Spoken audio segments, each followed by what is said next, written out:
Mirë dita, ju përshëndes nga fronti I punës. E diel sot, Si vajti 8 qershor. Ora është në piskun e vapës. 13, 1:25. Gjë që më detyroi të eq gjysmën e sipërme të rrobës së punës, këmish me gravatën, e të dalë më lishëm, sikur të jem në shtëpi. Megjithatë, detyra kryet. Punës nuk I devijoj dot. Shumë të tjerë freskojnë ujrat e plazheve, të tjerë në shtëpi ja kanë shtruar me drekë në freskinë e kondicionerëve, e tjera. Kjo është jeta. Siç e kemi thënë dhe kam thënë më parë, mjafton që jeta të merret me energji pozitive. Kjo ka rëndësi. Ta shikosh kudo ku je jetën, pjesë të vetes tënde. Je në punë, je për argëtim, ja ke këputur me gjumë, ke dalë për kafe diku, gjithçka është pjesë aktive e jetës. Se disa e marrin me si diçka jashtë vetes, si një detyrim për jetesë. Diskutohet që puna është një mjet jetese. Dhe duhet. Po nga njërë mendoj që dhe pa punë, çfarë do bëja? Sidomos kur edhe puna nuk është aq e rëndë sa kur arrin në një farë moshe të bien edhe fuqit. Në këtë rast, është rasti mirë për mua që kjo punë nuk më shkakton lodhje. E vetmja gjë që më bën është që nuk jam në shtëpi. Dhe gjëja më e mirë që më bën, që nuk jam në shtëpi, po jam në një vend tjetër, ku po të isha në shtëpi, nuk do fitonja atë që fitoj në ky vend tjetër, pra në punë. Edhe pension, edhe rroga, si kurse punoja para daljes në pension. Kjo më bën të mos e ndjej edhe atë që ndjej në shumë veta, edhe atë lloj mërzitje, por edhe në depresion disa kur dalin në pension, shkëputen nga puna, edhe qajnë, sinqerisht e them qajnë. Kam bërë biseda me të njohur, me miq, të cilët thonë nuk dim ç'të bëjmë. Makari domethënë të Zotit kisha edhe unë thonë një punë që ta vazhdoja.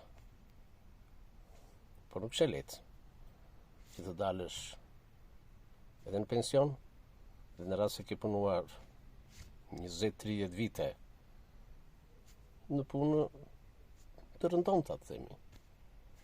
Diku me normë, diku me ndërtim, lodhje fizike, shpirtërore, psikologjike. Ka një kufi dhe fiziku dhe fuqia dhe aftësia për punë. Kurse po të kesh një punë më të pamundimshme, me më pak lodhje, nuk ka gjë më të mirë ta vazhdosh derisa të kesh fuqi. E derisa të mbajnë në punë. Se nëse mund të thonë, mjaft me kaq, ik. Unë kam fatin e vazhdoj. Edhe e bëj me kënaqësi. Edhe e kaloj në mënyrë aktive. E kam thënë, është profili punës I tillë që më jep mundësi ta larmishmëroj. Qoftë tetor, se gjatë javës tetor, të shtunat e të diellat nuk I kam pushim. Pushimet I kam në mes të javës. Të shtunat e diellat 12 orë. Po ikin. Ja, mori atë pjetë mund ditë tash. Edhe deri tani nuk e ndjeva se si iku. Duke u marrë edhe me një farë kontrolli që bëj,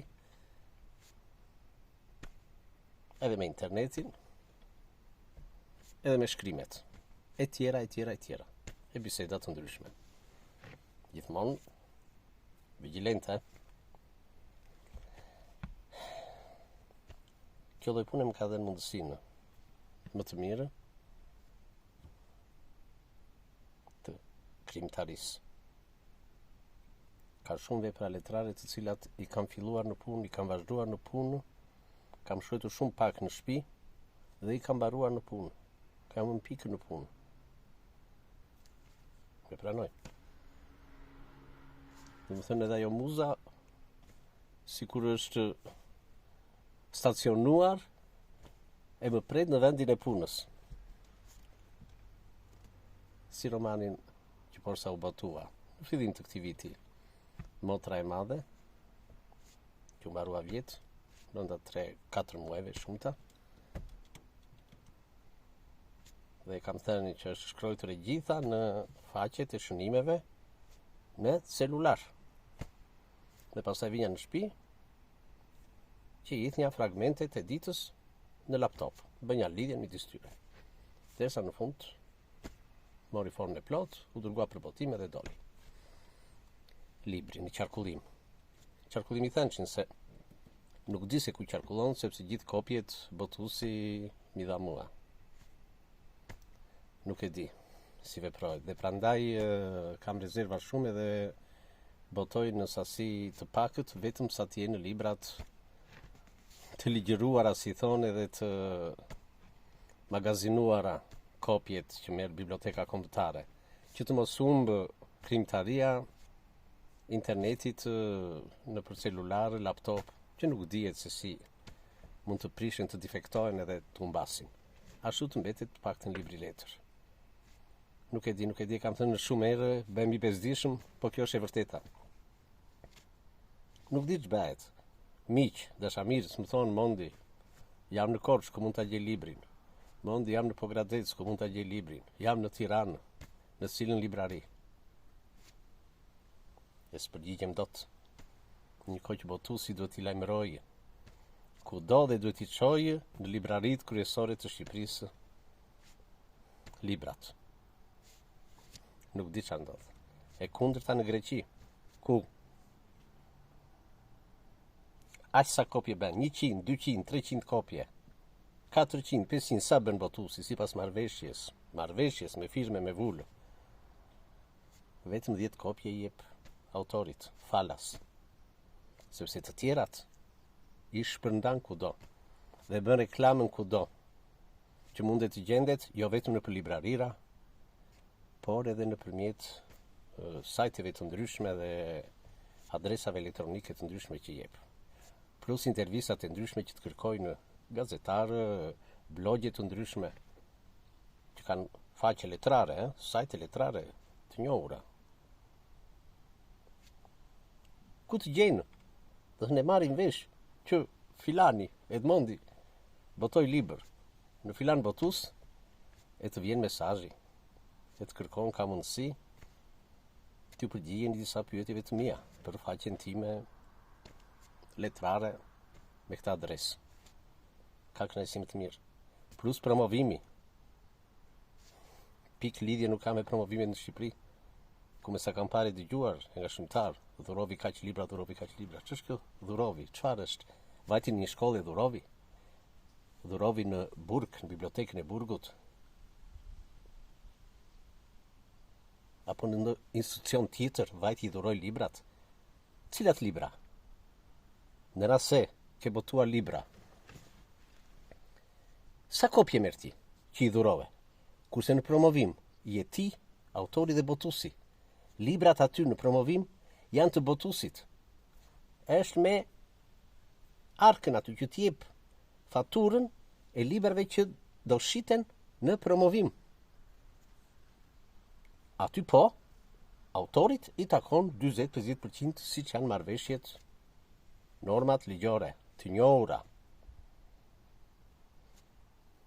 Janë 30-40 pjesëmarrës, u shitin 20-30 libra, 40% të vlerës ta jep në fund të promovimit botuesi.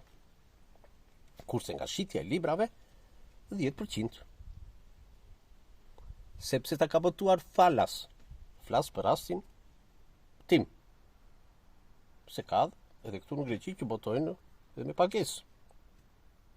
Edhe prap, nuk marrin tërë sasinë e librave. Mund të marrin përqindje më të madhe, se quhet që kanë paguar një pjesë të botimit. kurse unë s'kam të drejtë të kërkoj më shumë përqindje ka shitja e librave, përderisa nuk kam shpenzuar asnjë lek nga xhepi tim, por vetëm penën. Edhe ajo boton e shpërndan e reklamon kudo. Dhe çdo 6 muaj lajmëron. U shitën 2, nuk u shitën, u shit 1, u shitën 10. Hajde të marrësh përqindjen. E do para apo e do të konvertuar në kopje librash të dhuratë. Në rast se dikush mua më kërkon kopje libri, unë 10 marr nga botuesi. Dhe ato të 10 mua më ikin shumë shpejt. Nga miqtë e afërt i blen, ndonjë dhe e dhuroj. Diskutohet, po ka që i kërkojnë dhe japin para, ne blen. E kur më kërkojnë të tjerë, unë s'kam, baj vetëm 2 kopje për veten time, po të shkoj në botuesi, duhet ta ble. Po nuk e ble, në rast se është 10-12 euro në librari, mua do ma jap 7 euro. Unë e bëj vetëm për atër të dashamirëve që ma kërkojnë mua librin. Në pa mundësi për të vajtur diku në librari, për ta blerë. Pra nuk bëhet fjalë për fitim, se mora unë me 7 dhe ja dhash 10. Ja kam dhënë me 5, nga njëre kam dhënë falas. Po jo ajo mani që të ngarkon botuesi ty me 50 apo 100 libra që të ka shtypur në Shqipëri. Shkon ti në promovim. Edhe aty i dhuron, kur ti ke paguar 300, 400, 500 euro sa ke paguar për 3 kopje. Çfarë është kjo? Çfarë është kjo?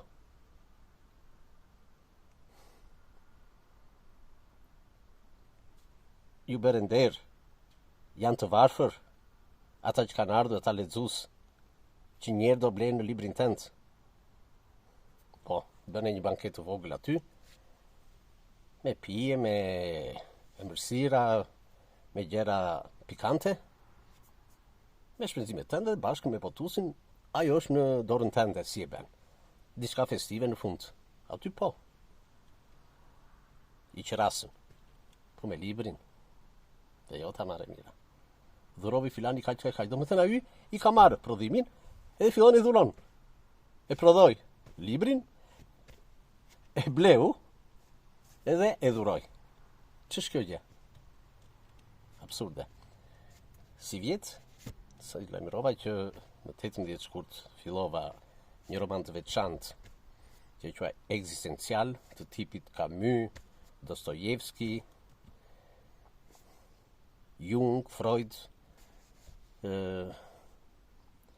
kur nuk është një ngjarje subjekti, siç mund të tregohet një histori romani, po ngjarje të veçanta në kuadrin e gjithë idesë filozofike, letrare, artistike që dua t'i jap dhe të mesazhit që dua t'i jap për unin.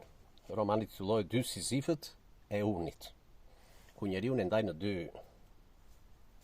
une, në unin toksor dhe në unin paralel.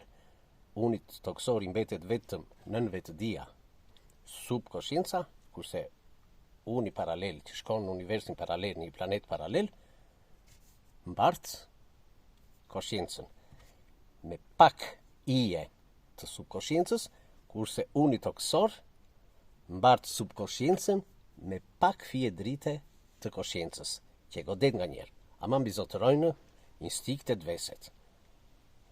Më parë ishte një unë, ku fërkoheshin të 2 anët, ku njeriu do të bëjë një diçka, një hap, një flert, një tradhti, një vjedhje, fitim në dorë, do më thënë të fitoj më shumë nga sa i takon e tjera, pra nga instiktet, mirë po frenohet nga konscienca, dhe kjo varet nga raporti midis së dyjave në qenie njerëzore.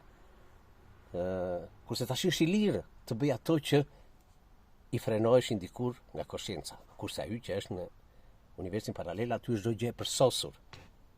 Çfarë rrugë bën ky? Do arrijë ky të përsoset? Cili është mesazhi i këtij romani? Se dhe përsosmëria nuk është ajo që dëshirohet dhe jemi krijuar për të bërë të përsosur. Shkojmë drejt përsosmërisë, po si na ai horizonti që i afrohemi e na largohet. Ama të mbizotërojë konscienca. Çfarë ndodh me këto 2? Me këta 2 une, që unë i krahasoj me Sizifin, ku njëri mbart gursferën unë i toksor me shumë mije pak grimca drite, kurse tjetri mbart gursferën me dritë dhe me pak nuanca hije.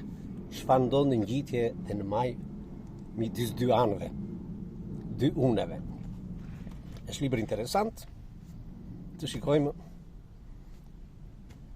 do ta botoj apo jo se në këtë formë siç u botua dhe romani Motra e Madhe, me këtë metodë që ndiqet nga botuesi shqiptar, nuk jam optimist. Nuk po e zgjat, mos abuzoj më shumë në frontin e punës. Ju uroj të diel të këndshme, shlose, argëtuese. Gjithë të mirat.